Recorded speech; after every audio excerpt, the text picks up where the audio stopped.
Hello guys, हमारे YouTube channel पर आपका स्वागत है। अगर आपको वीडियोस पसंद आ रही हैं तो प्लीज़ लाइक करें, कमेंट करें और शेयर करें। अगर आपने चैनल को अभी तक सब्सक्राइब नहीं किया है तो प्लीज़ चैनल को सब्सक्राइब करें। सीक्रेट अंडरग्राउंड मारवा हाउस। कुछ देर बाद जब रोहित और अनिका सीक्रेट अंडरग्राउंड में पहुंचते हैं तो भूमि बेचैन होकर इधर से उधर टहलती हुई दिखाई देती है। वहीं पर कौटिल्य एक और खड़ा चुपचाप भूमि को देख रहा था। वहीं प्रीति सोफे पर बैठी हुई थी और उन दोनों को देख रही थी। जैसे ही भूमि एक ओर से दूसरी ओर जाती है और फिर दूसरी ओर से मुड़कर पहली तरफ आने लगती है तो उसे अनिका और रोहित एक साथ अंदर आते हुए दिखाई देते हैं। उन दोनों को देखते ही भूमि के परेशान चेहरे पर हल्की सी मुस्कुराहट आ जाती है। भूमि का मुस्कुराता चेहरा देखकर कौटिल्य और प्रीति भी उसी ओर देखने लगते हैं। जैसे ही रोहित और अनिका उसके करीब आते हैं वह झट से रोहित का हाथ पकड़ लेती है और कहती है, मैं तुम्हें बता नहीं सकती कि तुम दोनों को इस वक्त अपनी आंखों के सामने देखकर मुझे कैसा लग रहा है। यह कहने के बाद वह रोहित का चेहरा अपने हाथ से थोड़ा सा घुमाते हुए उसके घाव को देखने लगती है। रोहित कोई भी प्रतिक्रिया नहीं देता और अपनी गर्दन को दूसरी तरफ करके चुपचाप खड़ा रहता है। ऊपर से देखकर इस बात का अनुमान कोई नहीं लगा सकता था कि बीती रात उस गर्दन पर क्या बीती है। अब भूमि अनिका को गले लगा लेती है और कहती है, यह अपने आप में कितनी बड़ी तसल्ली है कि मेरी भाभी एक डॉक्टर है। इस तरह की सभी बातें कर लेने के बाद वह सभी सोफों पर बैठ जाते हैं। उसके बाद अनिका प्रीति से कहती है, तुम हॉस्पिटल गई थी कुछ खास प्रकार की जांचों के लिए? क्या तुम्हारा काम पूरा हो गया है? यह सुनते ही प्रीति सहम जाती है और सिर्फ हाँ में अपनी गर्दन हिला देती है। इसके तुरंत बाद प्रीति भूमि की तरफ देखने लगती है।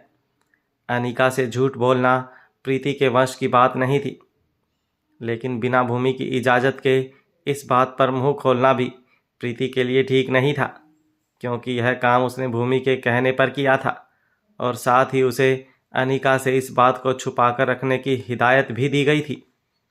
इस बात को छुपाने का भूमि का कोई खास उद्देश्य नहीं था, वह सिर्फ अनिका को किसी भी तकलीफ में नहीं देखना चाहती थी।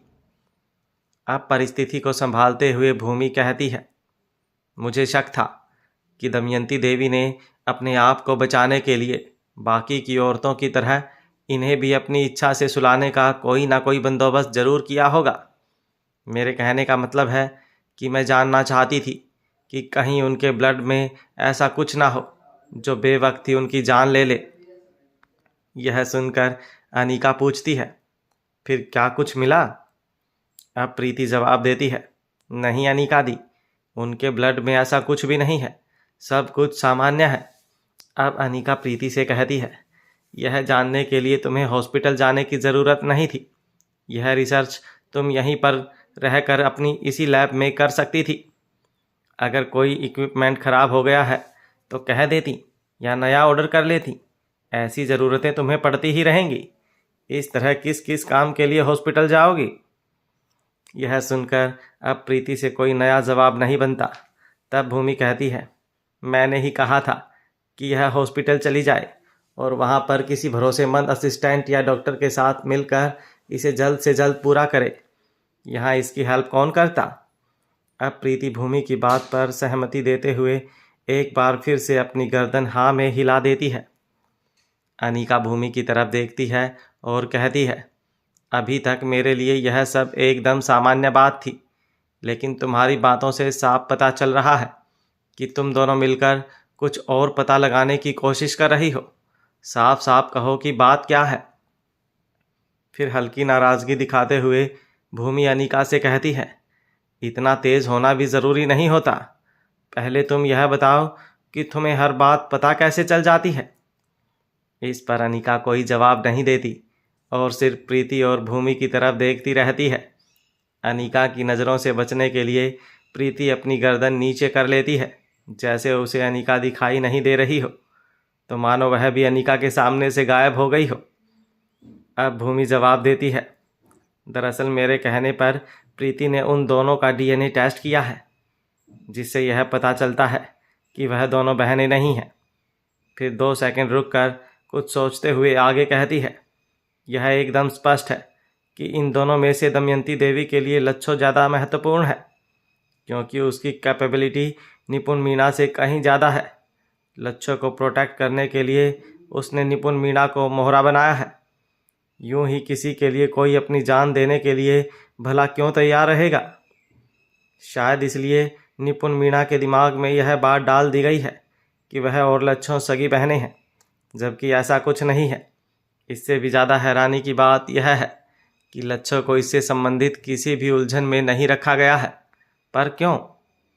अब प्रीति कहती है, भूमि दी, यह भी तो हो सकता है कि निपुण मीणा यह बात ना जानती हो, लेकिन लच्छो यह बात जानती हो कि निपुण मीणा उसकी बहन नहीं है, लेकिन उसे अपनी सगी बहन समझती है, ताकि ज़रूरत पड़ने पर वह निपुण मीणा का अपने तरीके से इस्तेमाल कर सके। यहाँ पर इमोशनल फूल निपुण मीणा का बनाया गया है, लच्छो का नहीं।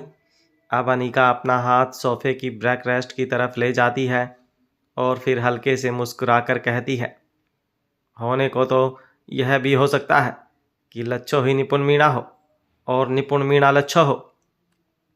यह सुनकर कौटिल्य और भूमि एक दूसरे की तरफ देखने लगते हैं। अब अनीका आगे कहती है, फिलहाल तुम दोनों जितना जल्दी हो सके इन सब चीज़ों से ऊपर उठ जाओ। इतना कहने के बाद वह खामोश हो जाती है। यह सुनकर जहाँ प्रीति सवाल भरी निगाहों से अनीका की तरफ देखती है, वहीं भूमि की आंखों में हैरानी दिखाई देती है और वह पूछती है, मतलब? अनीका जवाब देती है, मतलब यह है कि इन तीनों का मारवा हाउस में वक्त पूरा हो चुका है। अनीका फिर चुप हो जाती है। भूमि से यह सस्पेंस बर्दाश्त नहीं होता और वह कुछ झुंझलाते हुए कहती है, क्या तुम पूरी बात एक बार में बता सकती हो? वक्त पूरा हो गया मतलब?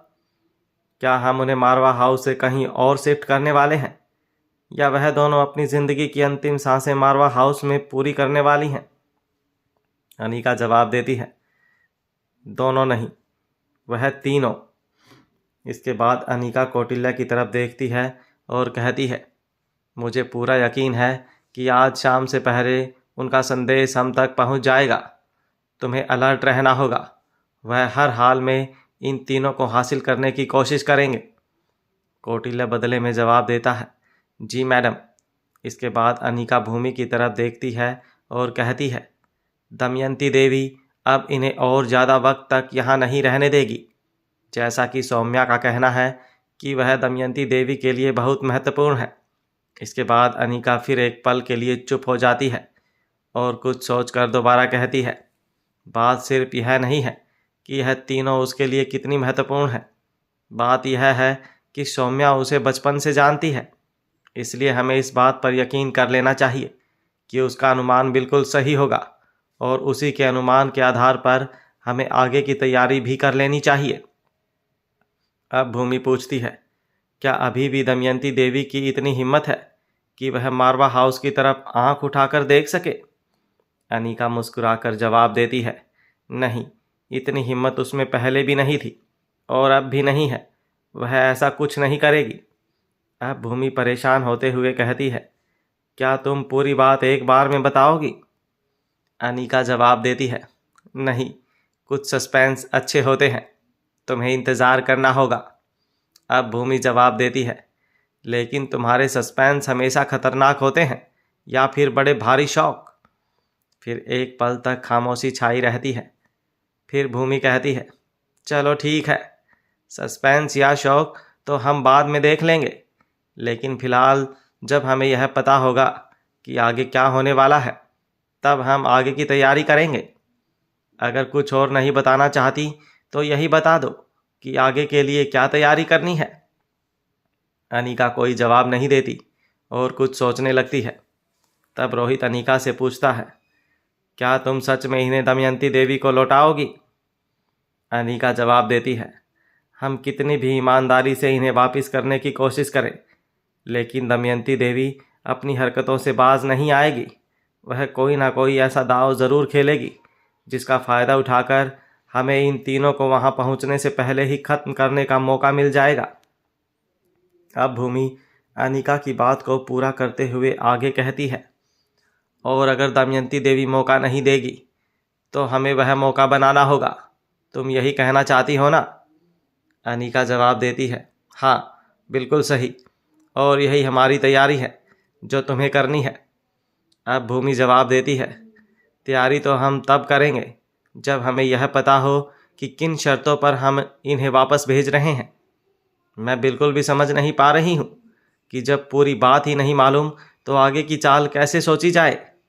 फिर एक पल चुप रहकर भूमि कहती है, सच कहूँ तो मैं यह सोचकर भी काफ़ी परेशान हूँ कि तुम्हें उसे दमयंती देवी से क्या हासिल हो सकता है। मुझे ऐसी कोई चीज़ याद नहीं आती जिसकी तुम्हें कमी हो, या फिर जो इस पूरी दुनिया में तुमसे अधिक किसी और के पास हो। सिर्फ रोहित इस बात को ठीक तरह से समझ पा रहा था कि किन शर्तों पर यह तीनों वापस जाने वाली हैं। वह यह भी अच्छी तरह से जानता था कि यह बराबरी का सौदा नहीं है। अनिका को दमयंती देवी से जो चाहिए उसके बदले में वह 3 गुना दमयंती देवी को अदा करने वाली है। अनिका चाहती तो साफ साफ शब्दों में कह सकती थी कि वह आकाश के बदले में यह सौदा करेगी, लेकिन जब तक आकाश उसे वापस नहीं मिल जाता तब तक वह खुलकर इस सच के बारे में किसी को कुछ भी बताना उचित नहीं समझती। अब अनिका भूमि की कन्फ्यूज़न को दूर करने के लिए कहती है, तुम बस इतना समझ लो कि हम में से जिसकी जो क्षमता है उसे धार देकर हम सभी दमयंती देवी का सामना करने वाले हैं। हमें बस यह कोशिश करनी है कि हमें किसी भी तरह से जान की हानि न झेलनी पड़े और दमयंती व उसके साथियों में से कोई वापस जिंदा न जाने पाए। इस सौदे के दौरान इन 3 नमूनों के बदले हमें हमारे काम की एक चीज़ मिलेगी। वह बेहद महत्वपूर्ण है जिसे सुरक्षित हमें वापस लेकर आना है। ठीक इसी वक्त चिराग मेहता यहाँ पहुँच जाता है। सबसे पहले अनिका की निगाह चिराग पर पड़ती है।